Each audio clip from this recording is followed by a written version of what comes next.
So we all know the economy stinks, and that means anyone involved in the world of economics should be angry and disheartened, right? I liked high gas prices. I mean, you could fill up your tank and double the value of your car.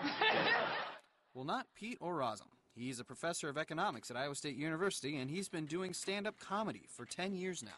And so about 7 or 8 of us signed up for this class, and we spent about 7 different sessions with this fellow working on different types of jokes, and then we had a graduation at one of the local bars.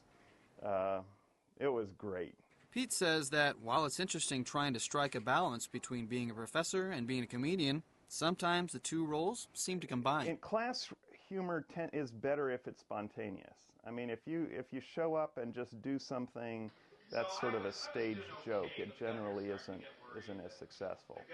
So the style that I have for my stand-up is not really the same style that works well in a classroom setting. Is Pete going on the road with his stand-up act? Not quite yet, as he says going to the bars to perform really isn't his scene. I don't do clubs or places where I may even have a hostile audience. I tend to pick and choose things that are easier. Outside of the classroom, Pete says his comedy is more showcased to older and educated people. The last thing I did was the Heartland Senior Services 35th anniversary.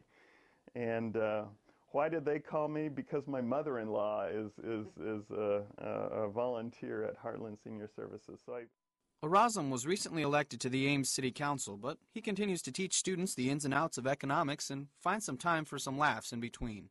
Other than the cat and my wife, we have very few things going on, so that means I have a little room for new hobbies, I guess.